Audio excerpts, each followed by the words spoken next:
Hello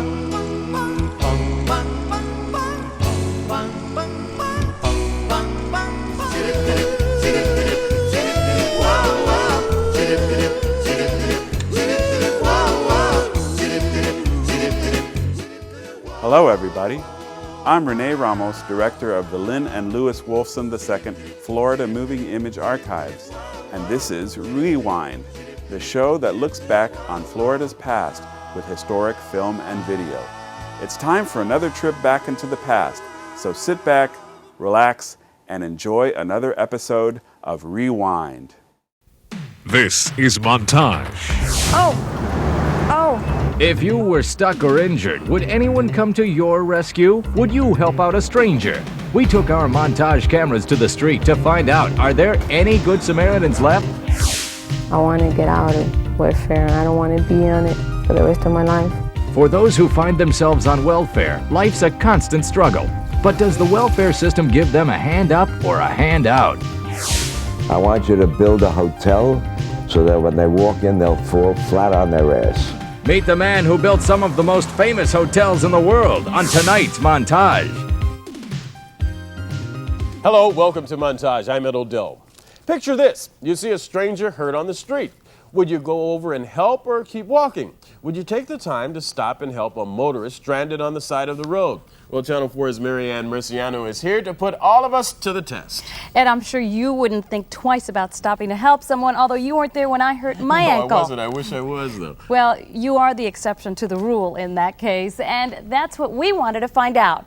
How many of us are willing to get involved these days? We all hear stories about people ignoring cries for help, so we took a hidden camera to test South Floridians and started out by crying wolf. This woman didn't really hurt herself. She's one of our Montage producers, Gail Farber, pretending to be hurt to see if anyone would stop and help. Did they or didn't they? Well, we'll find out, but needing help or giving it here in South Florida can be hazardous to your health. This couple was beaten and robbed while changing a tire on I-95. Last year, Channel 4's Katrina Daniel reported on a rash of highway robberies where the bad guys pretended they were helping you out. Their car pulls up next to yours. They point a finger at your engine to tell you it's on fire, or your tire to say that it's flat. What they want is for you to pull over, and when you do, that's when you become a victim. Excuse me, sir, your money. People have also fallen victim to the money drop, another scam where help is really a hoax. Where's my wallet? Has all this made us suspicious toward our fellow man? Are we no longer willing to help and be helped for fear of becoming the next crime statistic? Sergeant David Rivero of the Miami Police Department says there are those who are still willing to do extraordinary things for others. We just recently had a gentleman that delivered a baby out in Key Biscayne. He stopped his car, saw this woman that was in pain, came over and helped her deliver a baby. I think I popped my knee. But is the Good Samaritan a dying breed? Let's see how our producer Gail is doing. An injured knee brought a few stairs, but help was soon on the way from Pam Shankwitz. Lean on my shoulder. What came to your mind when you first saw me start to limp? When I first saw you, I thought you dropped something and you were looking for something, and I walked over to the meter. When I walked back again, I realized that you looked like you were hurt and you were looking around like you were looking for somebody to help you.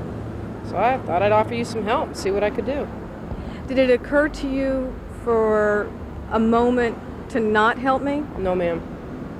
Not at all. You need help, you help somebody. If I needed help, I'd want somebody to help me. Dick Fullerton stopped to help, but says his own safety would come first. Go ahead. You were walking down Miracle Mile in broad daylight, and it looked like you needed some assistance, so I was happy to help you. If it had been in the middle of the night and I was driving my car and somebody was standing alongside the road holding their knee, I probably wouldn't have stopped. An injured person seems to bring out the helpful side in people. Even when Gail said she was okay, Raul Pedrero wouldn't take no for an answer. You said that you were going to be all right, but I wasn't convinced when I saw that you were limping still. Feeling pretty good that our fellow South Floridians are a caring crowd, we decided to try a different scenario, this time using a broken down car on the side of the road. Well, we waited and waited and waited. Even a police officer went by and didn't stop. It took almost half an hour before we got our first Good Samaritan. We asked Gaston Reboredo why he felt no one stopped. Well, the way people live life today, you know, they're always in a hurry and there's no time to do anything else. Sergeant Rivero says people may also be afraid to stop and help because it could be a setup for a robbery. We were stranded for an hour and a half and only 3 people stopped. We didn't want to give up, so we moved to a different location. This time, Frank Kagi stopped right away. I feel good. I feel like a good person, like I just did something for somebody, you know, and they appreciate it. No one wants to live in fear of helping someone out, but there are some precautions you can take and still be a Good Samaritan. The first thing is analyze the whole scene, the whole situation. If something is out of place, go on and make a phone call. After that, proceed cautiously. Try to get up as close as you can, but without putting yourself in danger, and analyze the person, see if there is an injury or something wrong that is real, then proceed from there. Anita Boaz stopped Gail to tell her she had dropped her wallet, and like most people we talked to, felt we need more Good Samaritans out there. I think that's the only way we can exist, is to be helpful to each other. There's nobody around a lot of times except strangers. Marianne, it's interesting that so many people stop to help Gail on the street, but then whiz by her on the road. Why do you suppose that happened? Maybe what it takes for a Good Samaritan to stop and help is to hear a cry for help. Who knows? Okay. Was anybody upset when they found out this was a test? Not really. I think these Good Samaritans also have a good sense of humor. Very good. Thank you, Marianne. I was an architect who dared to do something different. Coming up, the house that Morris built. And up next... Man, I feel ashamed that I'm in welfare. Rebuilding a life. Miami-Dade College has career paths in anything you want to be. What's your story? Be global. Be cutting edge. Be inventive. Be investigative. Be a hero. What do you want to be? Be the best. Be you. Be MDC.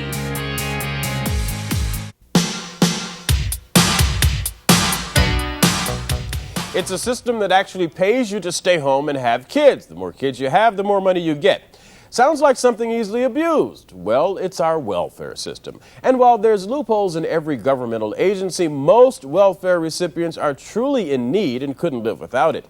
It's a system designed to help people get a hand up. But as Channel 4's Pam Salisbury asked, do welfare recipients have any chance of getting out? Marlene Cruz thought she knew where her life was going. She was a wife and mother and didn't expect things to change. But 4 years ago, her husband left and her world turned upside down. I had my kids to think about. I didn't have no other income. I was thrown out, no food, no shelter. Marlene says for the first time in her life, she tried to get a job, but she had no skills. They don't hire you because you don't have an experience. And it's hard, you know, because you lose your self-esteem and your self-confidence. You know, you feel like you can't do nothing. Marlene says she had no other choice but to turn to Uncle Sam for help.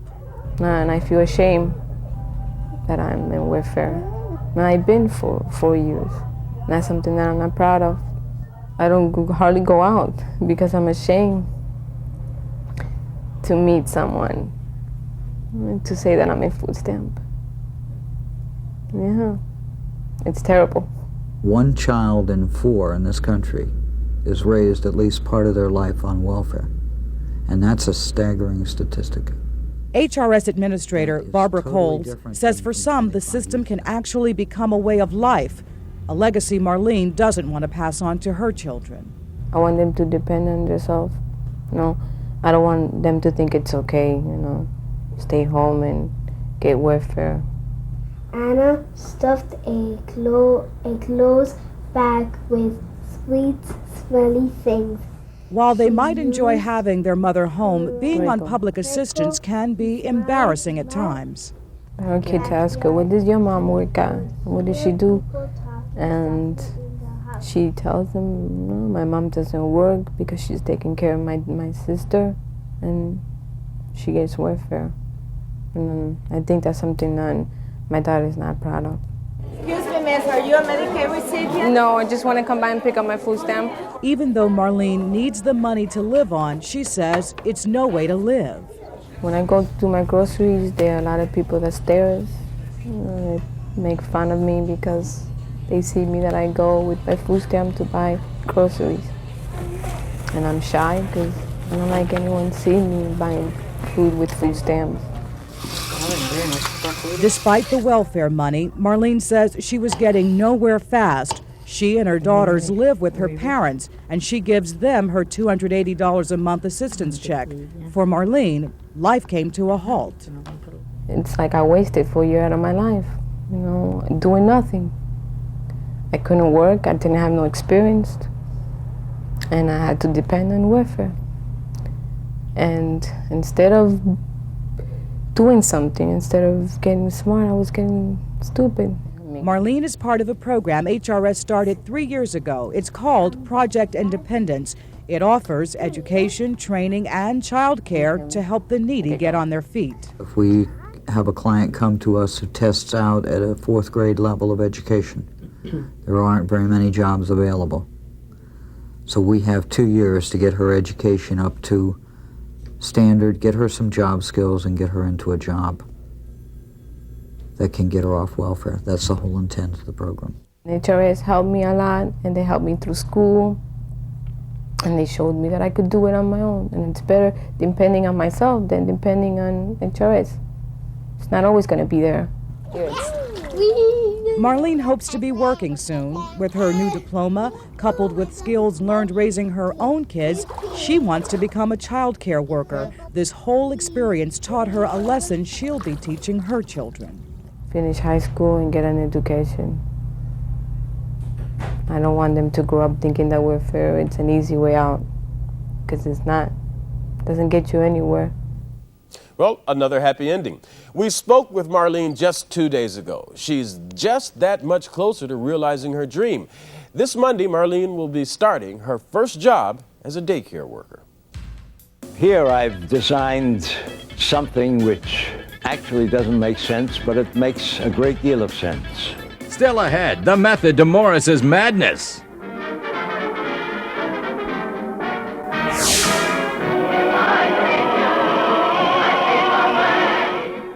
Miami-Dade College has career paths in anything you want to be. What's your story? Be global. Be cutting edge. Be inventive. Be investigative. Be a hero. What do you want to be? Be the best. Be you. Be MDC.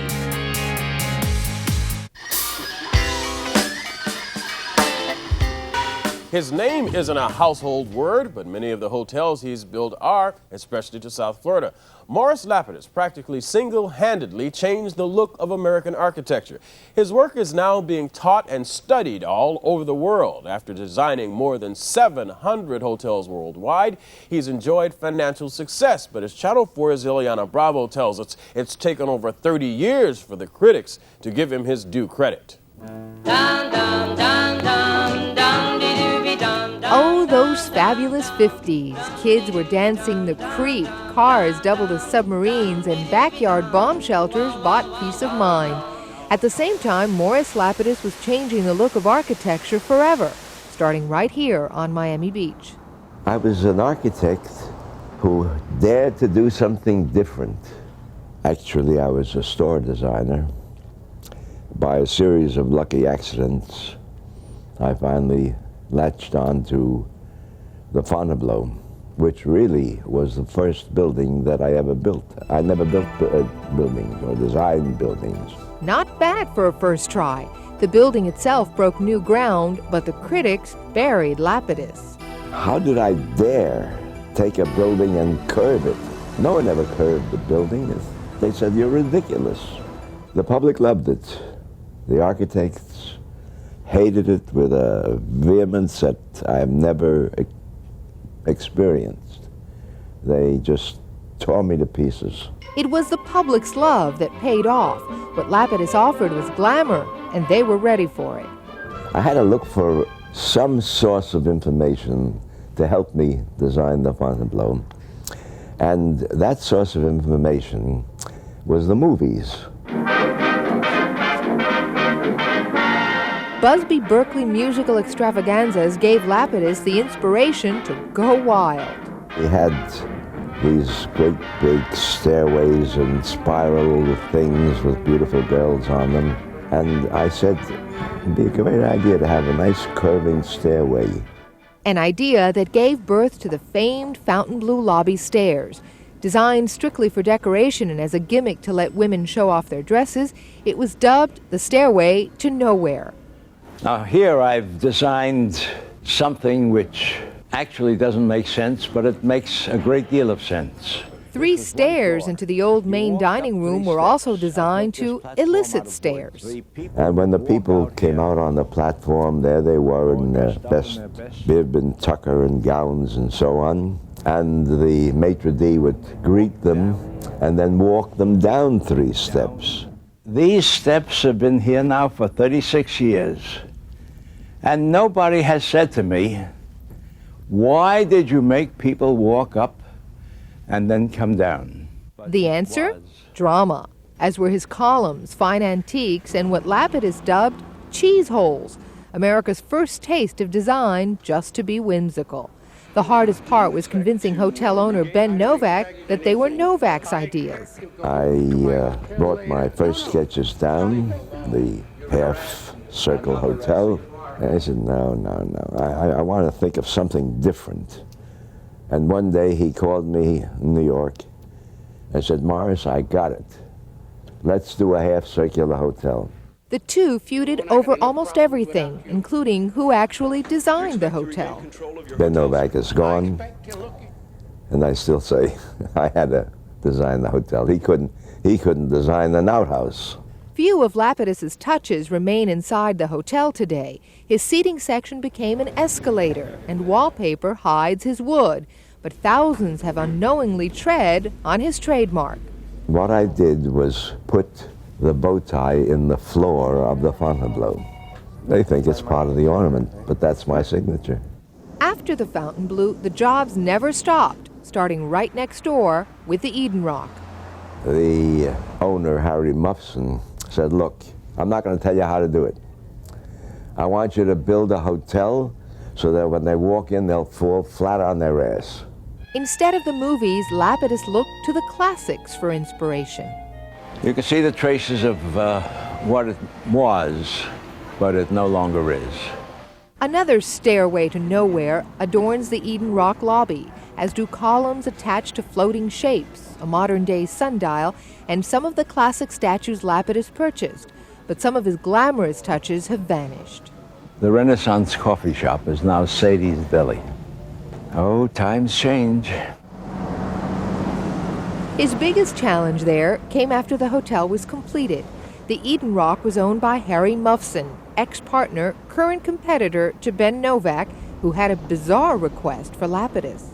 He says, that blankety-blank ex-partner of mine, Wolfson, I want to cut off the sun from his pool, so I want you to build a hotel on the edge of my property so that the shadow of the building will block out his sun, and that will be my final revenge. Lapidus refused, but Novak got the building built, taking away their sun as well as their business. During the winter, that wall cast a shadow over the entire pool. Wolfson came to me and said, you've got to get me a pool in the sun. Lapidus built a pool on the far end of the property. A bar surrounding it enjoyed a view of swimmers through windows in the pool. His next job was the old Americana, now the Sheraton Bal Harbor. I had a hole in the ceiling of the lobby. It was open to the sky, and I enclosed it with glass. Within it, I planted a tropical rainforest and actually arranged for slow rain mist to come down. In its place, today stands a revolving sculpture. Only his sweeping staircase around it remains the same. His trend-setting use of curves changed the look of Miami Beach and opened a new door for architecture, only now being recognized and appreciated. Either my genes or God or destiny allowed me to live long enough to know what I had done through the years. Lapidus has designed at least one hotel on almost every Caribbean island and has hotels all over the world, including Africa. A few of the local buildings Lapidus designed include Gusman Cultural Center, Seacoast Towers, the old Miami Beach Theater of Performing Arts, and the Alexander Hotel, where Nelson Mandela stayed this week.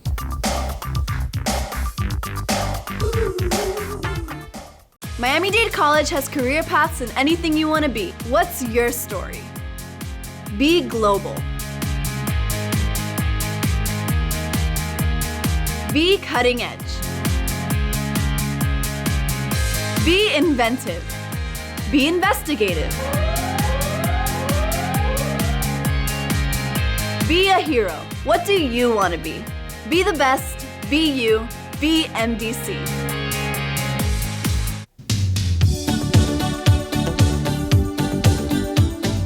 Now let's hear what you had to say about some of our last Montage programs on Montage Talkback. My name is Naomi Dominguez. We live in Coconut Creek, Florida. The show was good. However, why did the cameraman hide the older woman who talks at city council meetings?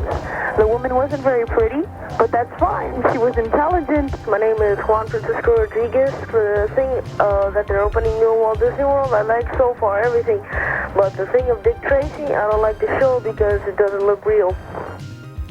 If you have any questions or comments about this or any montage, the only way we can hear from you is if you call. You can do that by dialing 1-900-246-TALK. That's 1-900-246-TALK. Each call costs 95 cents. We'll air your comments on next week's Montage. Now that's all the time we have for this week's Montage. Before we go, we thought we'd commemorate Nelson Mandela's historic visit to South Florida by giving you the last word on what you would say to Nelson Mandela if you had the opportunity to talk with him personally. Till next time, enjoy having the last word. I'm Ed Odell. Good night. How did he keep the dream alive for all those years? I would tell him to keep on fighting for apartheid. Keep up the fight, because if we don't have somebody fighting for us, although we should be involved in the fight ourselves, but we need that fight. We need for the community to unite. We need unity and peace in this world. I tell him to keep up the good work, and he suffered long enough. Why he is probably pro-communist would be one good question. He seems to support them. He's just arising. I want to let him know that to keep arising. To tell his people to look to God and to trust God, because God is the only answer we have. See, how did you get that courage to do what you did? One would almost be tempted to tell him to distance himself from Mr. Castro. Keep fighting. Good luck, just to carry on what he's doing. I don't really have anything else I think I could tell him, because he's come right out president and picked up right where he left off 27 years ago, and you got to admire a man for that. He should have stopped back when Cherry Pop and see the black community, because we were looking forward to meeting him. I don't know, it's about time they let him go. He deserves to be free. I don't know, I wish he could bring the black community here in South Florida together, like Dr. Martin Luther King did. There's other problems in the world than maybe just his. Good luck, thanks for coming, man. Nelson who? That's about it for this edition of Rewind. Just time to remind you that Rewind features historical film and video from the Lynn and Lewis Wolfson II Florida Moving Image Archives. To see more from the Wolfson Archives collections, visit our website, wolfsonarchives.org. You can search the archives catalog and watch video online. And be sure to connect to our YouTube channel, where you will find hundreds of carefully curated clips, or link to the Wolfson Archives Facebook page to keep up with our busy calendar of historical happenings. Until next time, I'm Rene Ramos. Thanks for watching.